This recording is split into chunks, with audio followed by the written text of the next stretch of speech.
Hello and welcome to our brand new episode of the Daily Debate. My name is Ahmed Nader, and tonight we'll be focusing on the 5th edition of the Cairo Water Week, held under the auspices of His Excellency President Abdel Fattah al-Sisi in the month of October, about a month ahead of inaugurating and holding the COP27 in the resort city of Sharm el-Sheikh in the month of November. Of course, we'll be focusing on the main issues of water security, water scarcity, and the water awareness as well for the citizens living within Egypt and for the African citizen, as well as the climate change is affecting the whole continent all at once. And I'm honored to be having with me over the program for tonight to be shedding more light on those important issues ahead of holding the COP27 and the main goals of holding the Cairo Water Week in its 5th edition. Dr. Waleed Deen, the Professor of Agriculture at Cairo University. Thank you very much for being with us tonight. Thank you very much. Thank you. Anytime.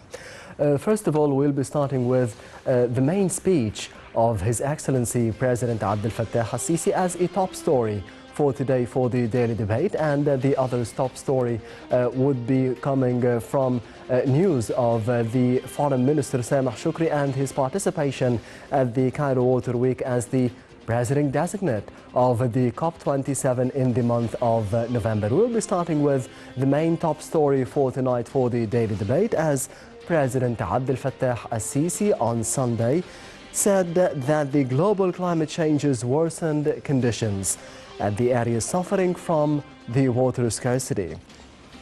He pointed out that such a matter urged Egypt to adopt a rapprochement policy, bringing together the key world powers and the international institutions with the aim of addressing the global challenges in the fields of water, food and climate. The President made these remarks as he addressed the inaugural session of the 5th edition of the Cairo Water Week. President al-Sisi noted that water is a matter of national security for Egypt. The event, held under the auspices of President al-Sisi, focuses on means of enhancing the water innovations in order to use them in combating the urgent water challenges and mitigating them into the global climate action. The event witnesses the participation of some 54 official delegations from different countries worldwide, in addition to 66 international organizations operating in the water security and the field of challenges.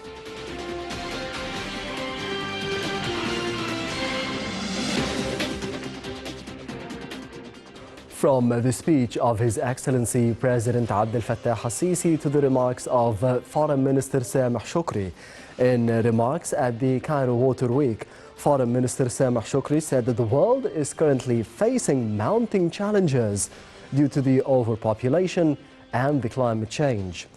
Shoukry elaborated that Egypt was at the forefront of the country seeking to enhance the international water agenda with the aim of launching initiatives relevant to the water issues and the challenges. In his capacity as the chairperson of the 27th UN Climate Change Conference, the Egyptian top diplomat said that the roundtable debate will be held on water security.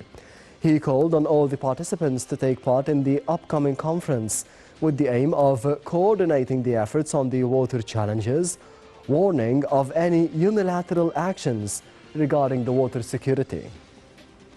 The minister hoped that this event would come up with the fruitful discussions and results in order to be further debated at the Climate Change Conference by next month.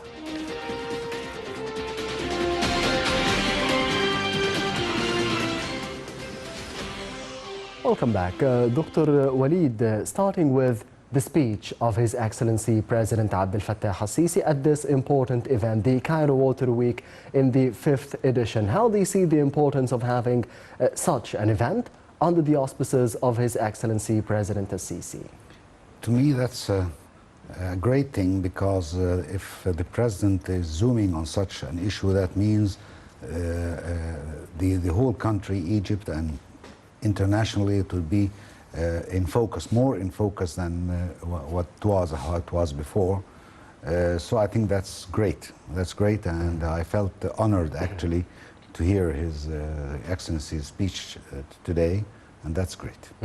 How do you see in general the importance of President Sisi's vision in terms of protecting the environment, the file of climate change here in Egypt? Because before 2014, we couldn't really hear the term of the COP27 being held in Africa, held in Egypt, held in the Middle East, the event itself in Sharm el-Sheikh, the awareness about water scarcity, about water security, about the climate change in general, renewable energy, all these terms we couldn't really hear about before 2014, and more specifically before the tenure of His Excellency President Sisi.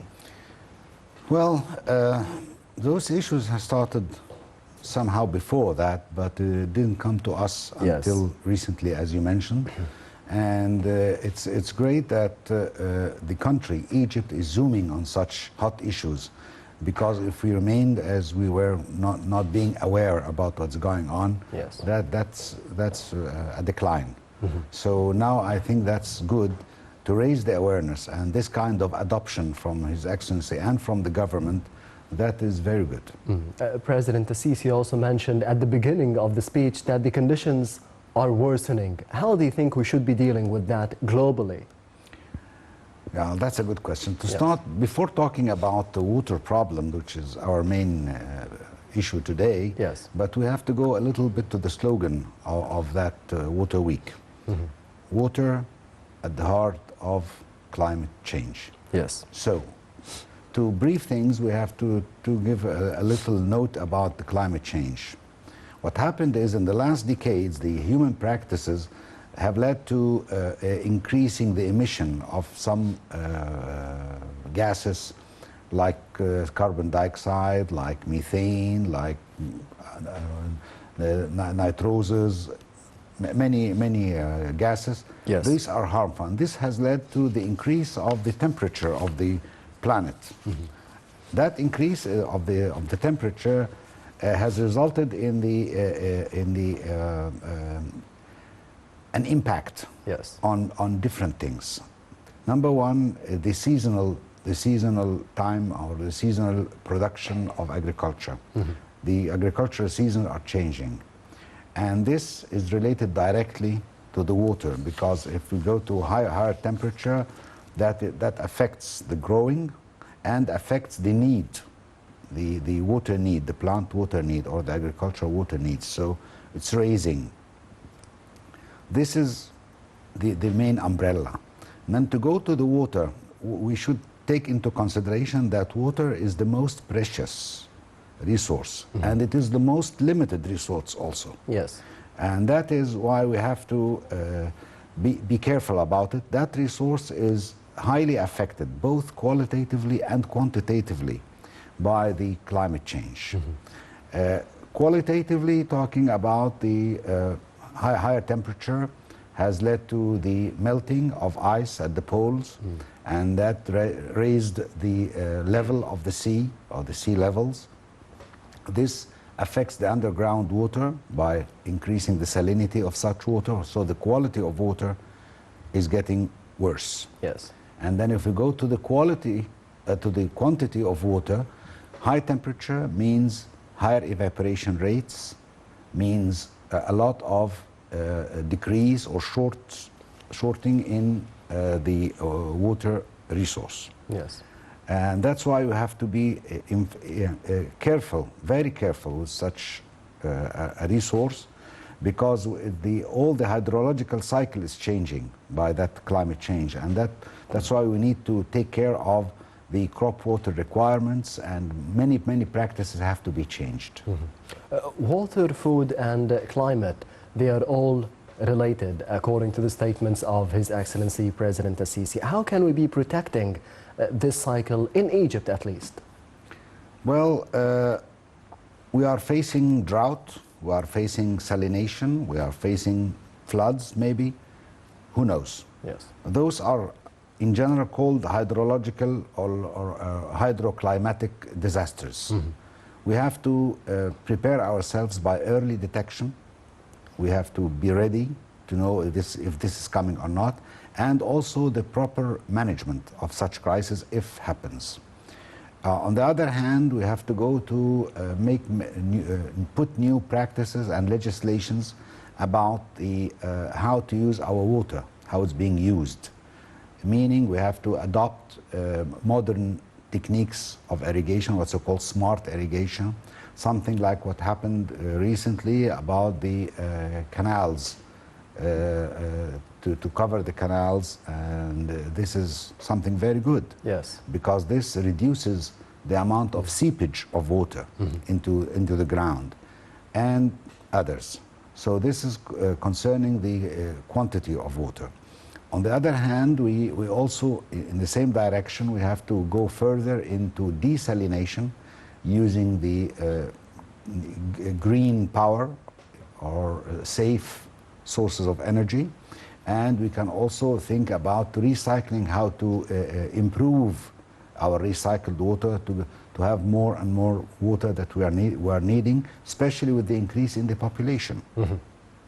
On the other hand, this is the 5th edition of the Cairo Water Week. Yes. How do you think this is important right now as we are in ongoing discussions between Egypt, Sudan and Ethiopia about the effects of the Grand Ethiopian Renaissance Dam? Well, we should thank God first that what had happened in Ethiopia did not affect us dramatically yet, and I hope it won't. But the thing is that talking about this in this time, yes, we have to emphasize on that our share of the River Nile water, which is 55.5 billion square meters, is not going to be affected. This is protected by international agreements. Yes. So nobody can touch that. But we have to work on others, because still that's not enough. We have a growing population, an extremely growing population, where we have exceeded 100 millions now. Yes. And we need to go into reclamation, to land reclamation. So we will be needing more and more. The time of the Water Week this year is very good, because it's coming right before the COP27. And we have to put them, because sometimes some people maybe think that they are independent issues, but actually they are interrelated. President Sisi mentioned that this is a matter of national security. Water is a national security for 100% Egypt. true. What message is being sent to the outside world, to the African neighbors, for example? Well, I think this kind of a message is to clarify that it is a matter of life or death, and nobody can accept that a whole nation would face death by drought or whatever from the shortage of water, and yes, this has to be secured by any means, by hook or crook. It has to be secured. So I think that's a clear message from His Excellency to show that this is an untouchable issue. One of the main goals of having the Cairo Water Week in the 5th edition is the water innovations. What is being innovated in terms of securing water for countries, to be saving more water for the future? Well, there are hundreds of innovations about that. We're just talking about the desalination of water, for instance. There are many tools and methods to desalinate water, and how to go to the method that does not consume a lot of energy or use clean energy. This is a kind of innovation. But is it more expensive? Yet, yes. But even seeking for cheaper ways, that's a kind of innovation that is needed also and should be adopted nowadays. And finally, before going to the remarks of Foreign Minister Sameh Shoukry regarding the speech of His Excellency President Sisi, 50 countries or more than 50 countries from 60 delegations, what is the importance of having delegations from all over the world speaking about the issue of water scarcity and water security? Because this is a rehearsal for the COP27 in a month.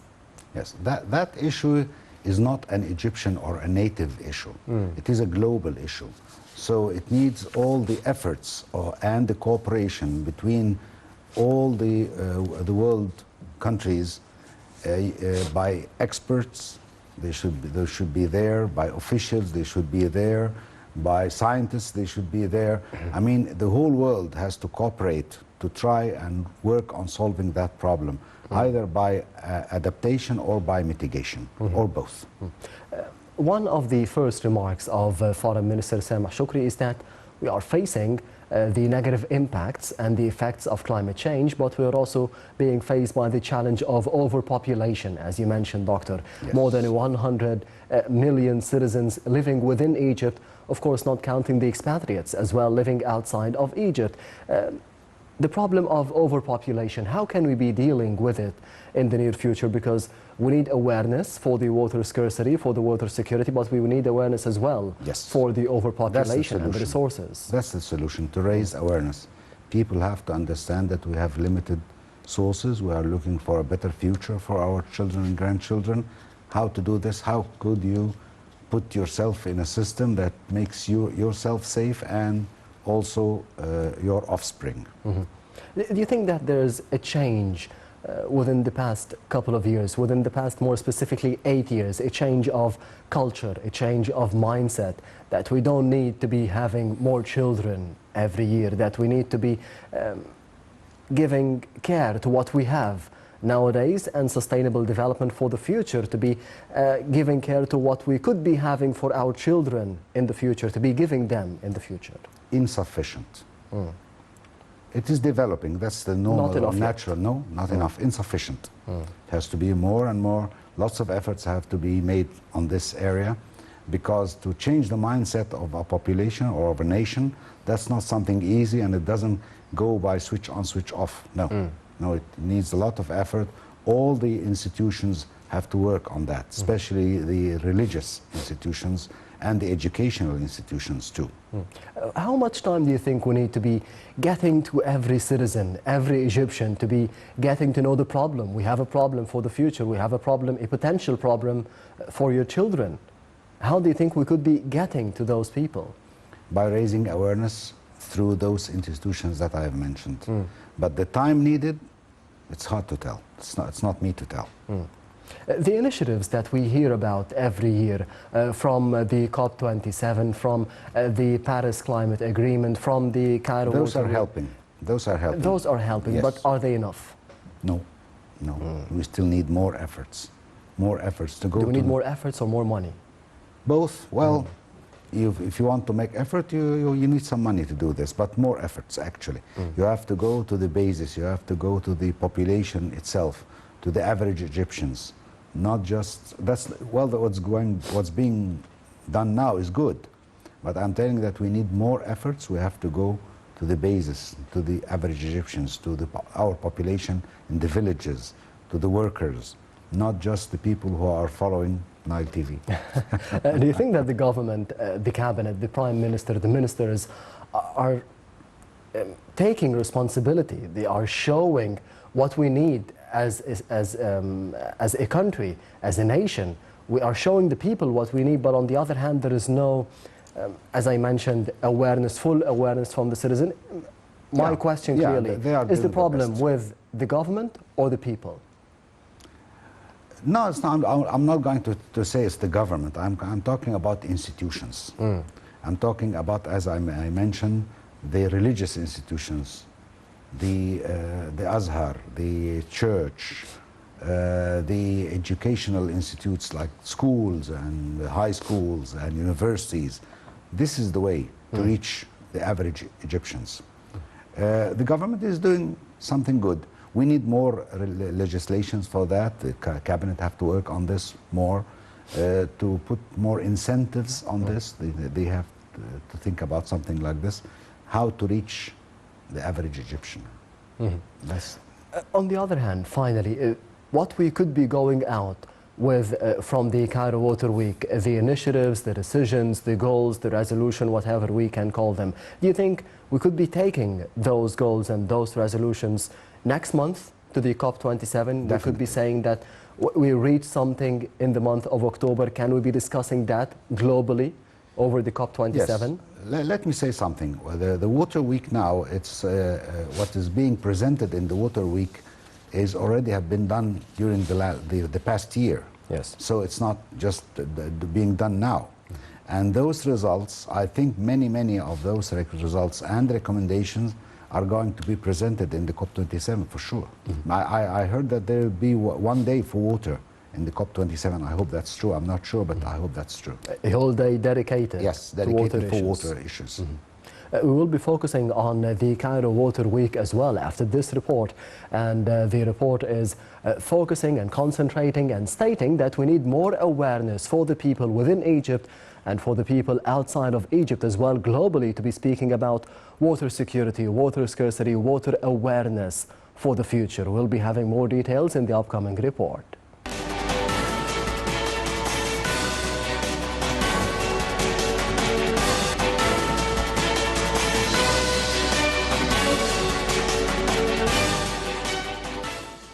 Water security is defined as the capacity of a population to safeguard sustainable access to adequate quantities of acceptable quality water for sustaining livelihoods, human well-being, and socio-economic development, for ensuring protection against water-related disasters, and for preserving ecosystems in a climate of peace and political stability.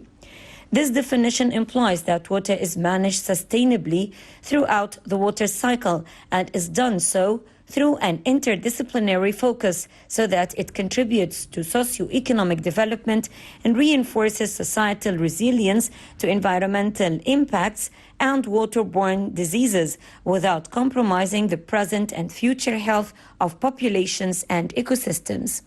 Achieving water security requires allocation among users to be fair, efficient, and transparent, that water to safety basic human needs is accessible to all at an affordable cost to the user. That water throughout the water cycle is collected and treated to prevent pollution and disease, and that fair, accessible, and effective mechanisms exist to manage or address disputes or conflicts that may arise. For all of these reasons, the 5th edition of the Cairo Water Week CWW kicked off in Cairo on Sunday for 4 days from the 16th to the 19th of October 2022. Prime Minister Mustafa Madbouli said in his speech that the world has realized that water means life and it is the mainstay of sustainable development, but at the same time, it is one of the most important challenges facing us. These challenges include climate change, rapid urbanization, high rates of population increase, migration, and instability in some countries, in addition to the novel coronavirus pandemic. The irrigation minister pointed out the importance of concentrated global efforts to deal with the challenges related to the most scarce and most important resources ever, which is water. Without this cooperation, no country will be able to face these challenges alone because we live in one world and common destiny. Egypt is also one of the most vulnerable countries to the impacts of climate change, such as sea level rise, which may expose a third of the Nile Delta to drowning or change the Nile River's flow. Egypt has implemented many major national projects and the use of modern technology in water management within the framework of implementing its national plan for water resources. The plan is based on 4 pillars: improving water quality, rationalizing water uses, developing water resources, and creating the appropriate environment for the implementation of this plan. Egypt is keen to enhance cooperation with all countries, especially African countries, as Egypt is implementing many development projects in these countries and is providing many training courses in the field of water. Moreover, the EU Commissioner for Neighbourhood and Enlargement stated that the EU has provided support to help improve the quality of life for Egyptian people by expanding water and wastewater coverage and enhancing the quality of water resources. Just to name few of these projects, the rehabilitation of the Kitchener Drain in the Delta region, a novel project that helps the depollution of the drain, or multiple phases of the National Drainage Program and Water Waste Treatment Program in Kafr al-Sheikh, Alexandria, and Lake Qarun. This support has helped over 3 million people in Gharbiya, Sharqiya, Damietta and Bahira gain access to water and sanitation. And now, a new phase of the program is increasing the coverage to the governorates of Qina, Sohag, Asyut and Minya.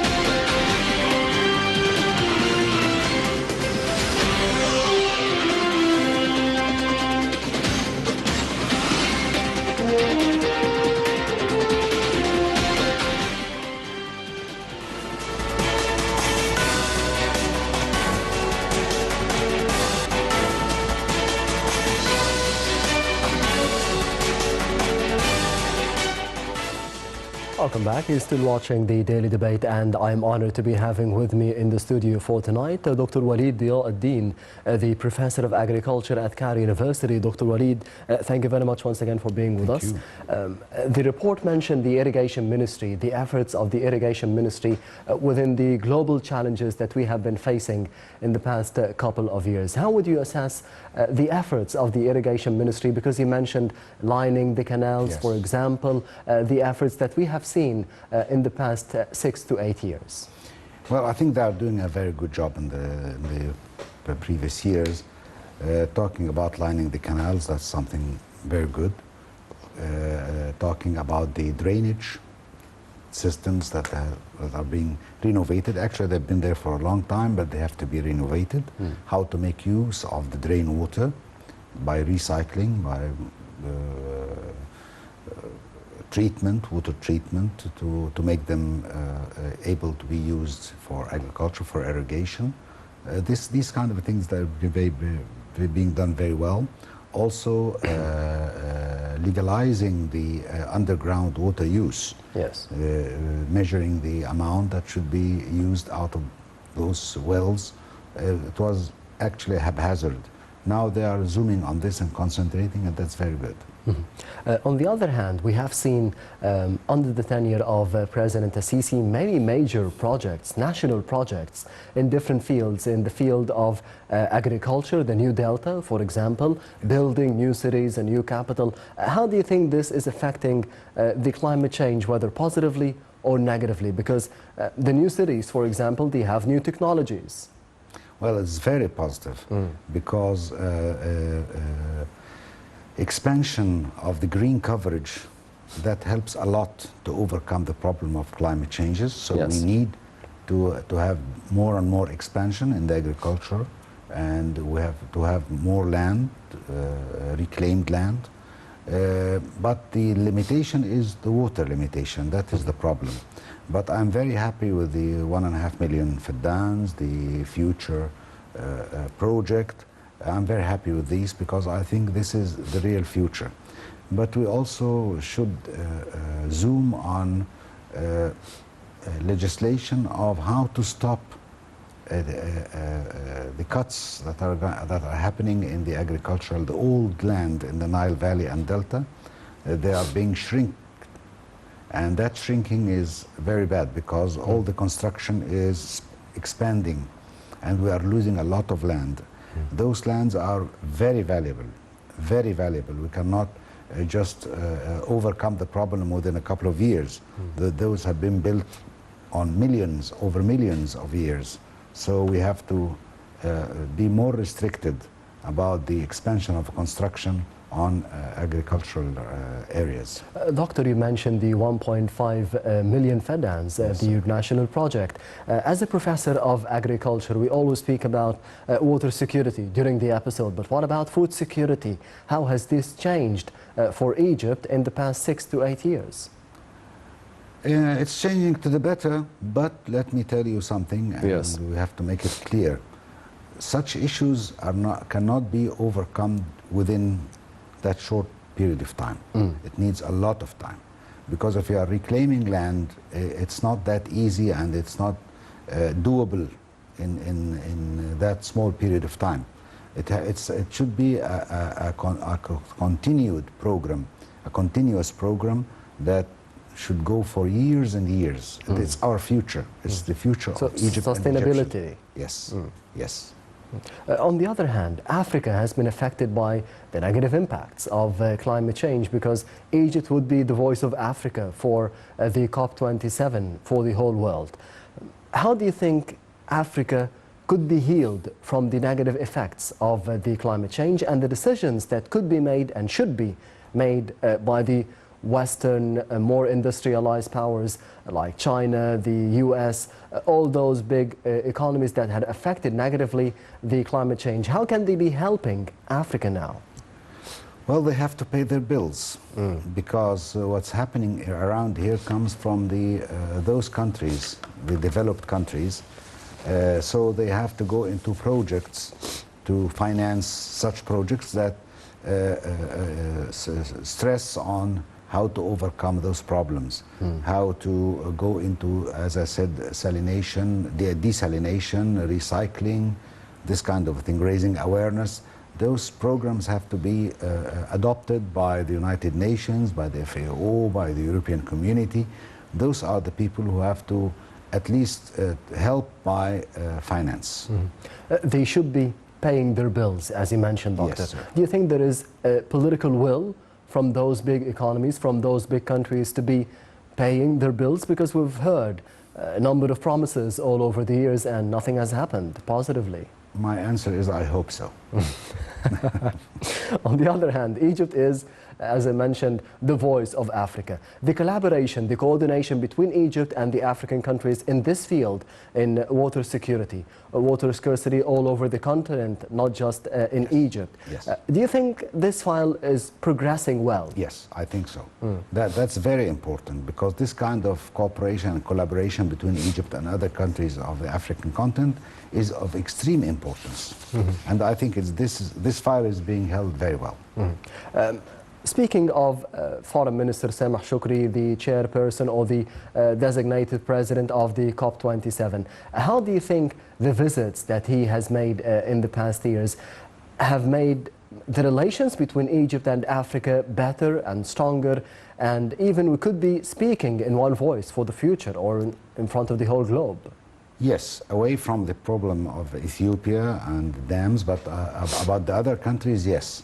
Those efforts are very fruitful, because now I can tell that the relationship with the African countries is progressing, and it's getting well. I also mentioned before the break that we had delegations from all over the world, from 50 or 60 countries. One important institution is the European Union, to be having a delegation, to be participating in the Cairo Water Week for the 5th edition.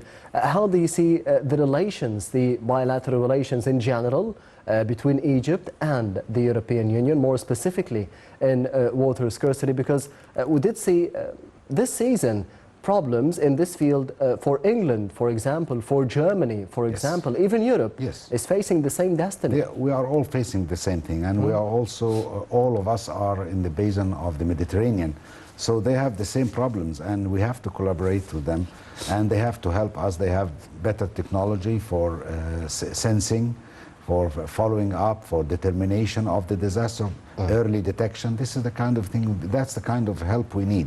Plus the financial support, of course. If may I speak and have a question about Europe, because we have seen on social media images and footages about drying rivers, for example, in France, in Germany, in England. Why this is happening there? Because they don't have the same high temperatures, for example. Is it just about climate change? It's a change in the temperature. They have the change in the temperature. If you go to a place like the Oral Sea in mid-Asia, that's known as a cold area, or fairly cold area. Yes. It is drained, completely drained. There's no sea now, it's just land, no water. And that's a problem. It was in the former USSR, the Oral Sea, and if people can go and see that there's no Oral Sea now anymore.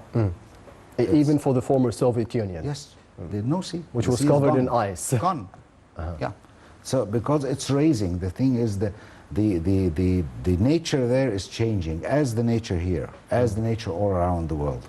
So it's not just in one area, it's not Africa, it's not Asia, it's the whole world, it's a global problem. Yes, we spoke about the awareness as well, about the water security in Egypt, in Africa. But what about the water security for the European citizen? Do you think that they have the same problem, that they don't understand that there's a problem in the first place? No, I think the European citizen is more aware. I don't know why, but maybe because of culture, maybe because of education, I don't know. But they are more aware. But still the problem is there. They have the water scarcity. But they do respect the drop of water. And I hope that we come to that point that all of us should respect the drop of water. Yes, specifically that we are sharing the same planet. Doctor, we will be heading to the second report of the daily debate for tonight, which is the water is at the heart of climate change. How can this be related, as we are hosting the Cairo Water Week in the 5th edition under the auspices of His Excellency President Al-Sisi, and in the month of November we will be having the COP27 in the month of November, as I mentioned, in the city resort of Sharm el-Sheikh.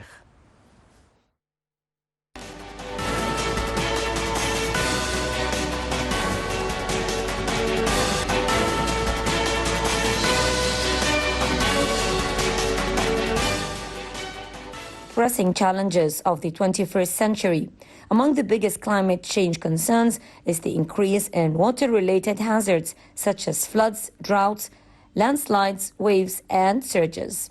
Also, climate change leads to unpredictable water availability, exacerbating water scarcity, contaminating water supplies, and threatening sustainable development. These effects have caused severe disruption and widespread socio-economic impacts.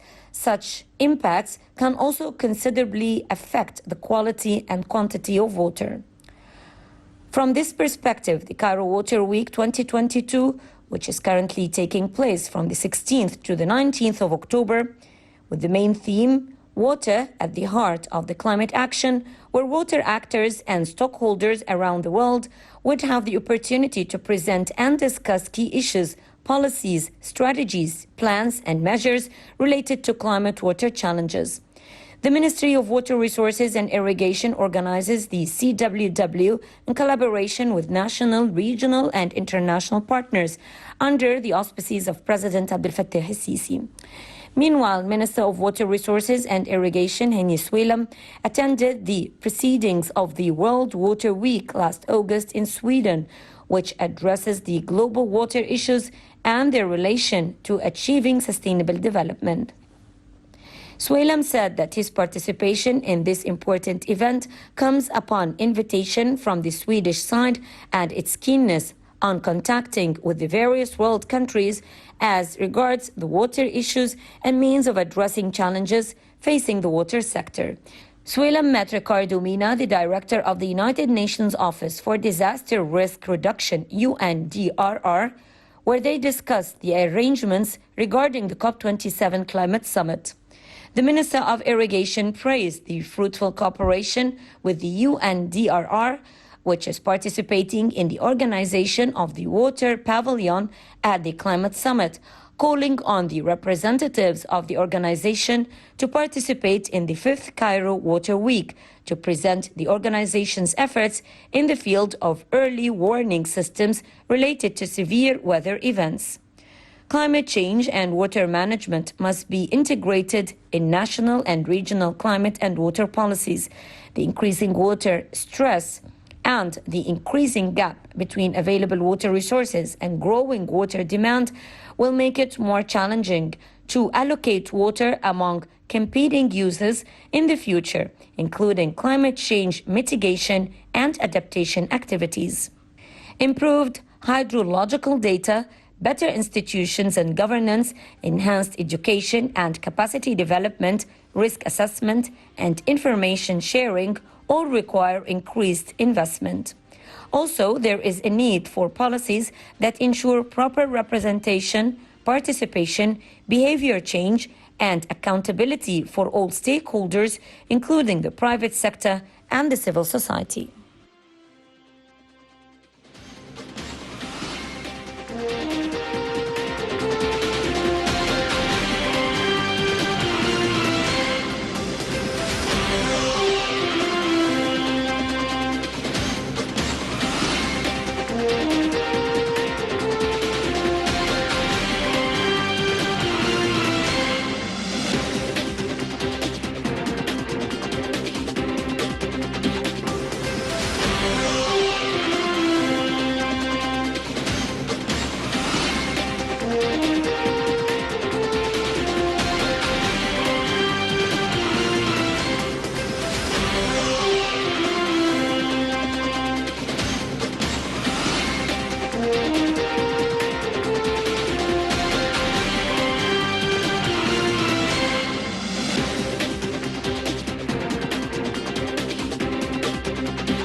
As we did see in the break, the main event, which will be held in the month of November, the COP27 gathering, the world leaders from all over the globe, from all over the world, hosted by the Egyptian resort city of Sharm el-Sheikh, and of course headed by Egypt. The chairperson designate, Foreign Minister Sameh Shoukry, will be heading the COP27 under the auspices of His Excellency President Abdel Fattah al-Sisi. Today we are focusing on the Cairo Water Week, which will be having resolutions and goals and discussions which will be taken into the COP27 and hopefully will be implemented in terms of decisions for the future. I'm honored to be having with me over the program for tonight Dr. Waleed Diaa, Deen, as a professor of agriculture in Cairo University, dealing with the students. Do you think that they understand now? They have a different culture, a different mindset for the future, to be preserving water, about water awareness, to be having more information about the climate change and the importance for their futures? Yes, yes, I can see and I can tell that our students now have got well educated about this, and they have good knowledge about it. They are aware. They are aware of the problem, and that's something very good. And I hope they take that message to their families, because it's not just them. And I think they are doing this, because I can see this kind of an issue of negotiations and talks between the students, side talks. They are taking care of this point. We have spoken about the negative impacts of the climate change over Europe, over Africa, over the Nile, for example. But what about the sea levels? Could we be seeing, as we did hear from previous statements from the former American President Donald Trump, that one day Alexandria, for example, could be in danger? Do you think this could be happening? I hope it does. It won't, but it's very possible. I mean, if we go into the situation now scientifically, what's going on is that the ice at the poles is being melted by the raised temperature. The sea level is getting higher and higher. I think it's about 10 or 15 centimeters over what it was. If things remain on the stream that was before and remains like this without solutions, yes, definitely we are expecting that the sea level goes up to 1 meter more. And that threatens not just the Nile Delta, but in other places. The Mekong Delta, for instance, is also threatened. It's not just the deltas where agriculture is, but all the coasts. We have the problem now in the north coast. There is erosion in the north coast. The sea is coming over and taking all the sand away, and President Sisi is talking about that problem at the north coast, and there are some projects that are going to go and try and solve that problem. So it's a global problem. It's not just in deltas, but the increase or the rise of the sea level is a big problem, and it will be more amplified in the lands like Holland, for instance, because they are below the sea level, and that will be a problem. And of course the deltas and all the coasts will be threatened. The incorporation of saline water into the ground, that's also a problem, because it's going to be mixed with the underground water, and it will be more saline, and it will not be able to be used for agriculture, for irrigation. One of the themes of the Cairo Water Week, as you mentioned, Doctor, is protecting the deltas. How can we be protecting the deltas? Because you mentioned the dangers for the sea levels, for example, for Egypt and for the whole world, for any sea, for any ocean, and for any river as well. How many years should we be taking into account that we need to be starting today in order to be protecting the deltas, protecting the rivers, protecting the sea levels all over the world, and we need to be starting now? How many years do you think we need to be protecting? Forever. We have to be careful about that point. So we need to be starting and continuing the same policy? Non-stop. It's a non-stop process. It's not something that you do it for now, for a couple of years, and then the problem will be solved, so you go back. No, it has to be a trend. It has to be a policy, a strategy, a non-stop strategy. Because if it's not like this, the problem will be back again. Number one is we have to stop the causative agent. The causative agent is the global warming. So we have to stop the global warming forever. We have to take all the precautions, we have to go into all the practices and applications to stop that. To be stopping the global warming, don't you think that we are in a case of the economy against the climate? Yes. So as long as things stand the same? Economy, the economy also has to be aware about it. For instance, the component, the climate component, the environmental component should be taken care of and looked at in all our projects in the future. And to financially support those projects, they have to be careful and take care about those parameters and be aware about it. They have to take precautions. We have to encourage the projects that save the environment, the projects that are environmentally friendly. This is what's so-called green economy, because it's all one thing, one package, but they're all related. Throughout the episode, we have spoken about the role of the citizens, the role of the governments, but what about in Egypt, the role of the private sector? Do you think they have any role to be playing in protecting the environment and gaining money at the same time? Definitely. Those stakeholders are of extreme importance because they are the owners of the factories, the owners of the mega projects in agriculture, and those are a very important element in this map. It's a strategy. Yes. Everybody should be involved in the strategy. No one is to be excluded, starting from the small farmer with a couple of meters being cropped to those mega projects, the mega companies that are reclaiming lands and growing different crops. Everybody has to be there. The government, the private sector, the stakeholders, the farmers, everybody, the parliament. Yes, Dr. Waleed Deen, the Professor of Agriculture in Cairo University. Thank you very much for being with us tonight. Thank you very much. Thank you. Anytime. And this brings us to the end of the daily debate for tonight. Thank you for watching and goodbye.